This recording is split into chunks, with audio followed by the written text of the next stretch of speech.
कांद्यापासून मांद्यापर्यंत सुमन शेतकरी मित्रांसाठी आपला मित्र उदय लाड घेऊन आला अनोखा व्हिडिओ पासूनची शेती मित्र करतो आता स्वागत. कांद्यापासून मांद्यापर्यंत जो कास्तकार बांधव आहे त्यांच्या मनातील सध्याचा हा सर्वात महत्त्वाचा सवाल, जो सवाल सध्या आपल्या सर्वांच्या मनात उपस्थित झाला. या सवालाच्या अनुसार अखेर कधी होणार आता देशांतर्गत बाजारामध्ये कांद्याचा दर हा 3000 पार. चला तर मग आपल्या सर्वांच्या मनात निर्माण झालेल्या सध्याचे या सर्वात महत्त्वाचे यक्ष प्रश्नाचे प्राप्त करूयात इथं उत्तर. ज्यांना या प्रश्नाचं अचूक उत्तर जाणून घ्यायचे त्या सर्वांनी हा व्हिडिओ शेवटपर्यंत पाहावा. जिथे व्हिडिओ पाहत असताना आपल्या सर्वांनी व्हिडिओमधील माहिती आवडल्यासारखी वाटेल तिथे व्हिडिओ लाईक करा. जास्तीत जास्त कास्तकार बांधवापर्यंत अत्यंत महत्त्वाचा व्हिडिओ पोहोचवण्यासाठी व्हिडिओ शेअर करा. चॅनलला आतापर्यंत सबस्क्राईब केलं तर सबस्क्राईब करून नोटिफिकेशन बेल ऑल करायच्या म्हणून प्रत्येक आपल्या मित्रात होता या ठिकाणी सतत.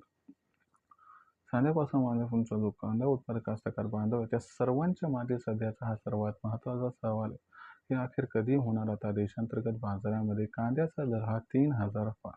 चला तर आपल्या मनातील सर्वात महत्त्वाच्या यक्ष प्रश्नाचे प्राप्त करूयात इथं उत्तर. जर आपण सध्याच्या कंडिशनला बघितलं तर देशांतर्गत बाजारामध्ये कांद्याची दर पातळी किती आहे बरं. सध्याच्या कंडिशनला देशांतर्गत बाजारामध्ये जी कांद्याची दर पातळी ती 1600 ते 1800 रुपये प्रति क्विंटलच्या दरम्यान. जर आपण सर्वांनी बघितलं तर काही बाजार समित्यांमध्ये कांद्याचा जो दर आहे तो 2000पर्यंत पोहोचला आहे. पण आपला साधा प्रश्न की बघू आम्हाला कांद्याचा दर हा कधीपर्यंत 3000च्या दिशेनं वाटचाल करताना दिसेल. तर लक्षात घ्या मित्रांनो, सध्याच्या कंडिशनला बघितलं तर अल निनोचा प्रभाव दिसतोय. याच्यामुळे काय झाले, दक्षिणेतील राज्यामध्ये जी अर्ली खरीप कांद्याची लागवड आहे ती या ठिकाणी जी आहे ती फार कमी झाली.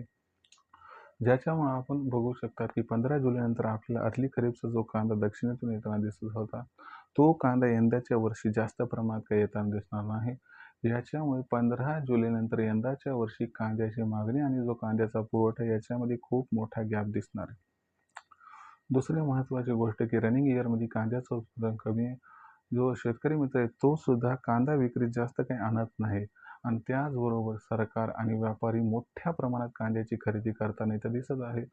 जर या सर्व घडामोडींचं एकत्रीकरण केलं तर 15 जुलैनंतर आता देशांतर्गत बाजारामध्ये जो कांद्याचा दर आहे तो आपल्याला सुरुवातीला 2500 पार त्याच्यानंतर जर 3000पर्यंत पोहोचताना दिसला तर आश्चर्य वाटायला नको. म्हणजे 31 जुलैपर्यंत किंवा जास्तीत जास्त 15 ऑगस्टपर्यंत देशांतर्गत बाजारामध्ये कांद्याचा दर हा यंदाच्या वर्षी 100% 3000ला गवसणी घालणार आहे. पण कांद्याची जी तेजी ती इथं काही थांबणार नाही. कांदा आपल्याला या ठिकाणी 5000पर्यंत सप्टेंबरच्या मध्यावरती पोहोचताना दिसणार आहे.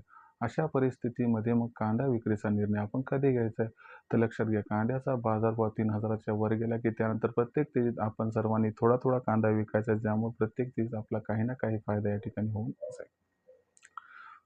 इथून पुढे देशांतर्गत बाजारामध्ये मग कांद्याची दर पातळी कशी राहील याच्याबद्दल अधिक अचूक माहिती जाणून घेण्यासाठी पाहत राहा आवडते यूट्यूब चॅनल शेती मित्र.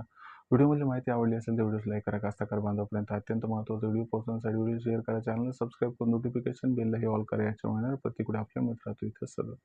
तर शेतकरी मित्रांनो, अशाच एका नवीन व्हिडिओ मी आपला मित्र उद्या आपल्या सर्वांना आवडते यूट्यूब चॅनल शेती मित्र सातत्याने तोपर्यंत सर्व शेतकरी मित्रांची व कांदा उत्पादक कास्तकार बांधवाची आजच्या वेळेत मनापासून व्यक्त करतो. उद्या खूप खूप आभार.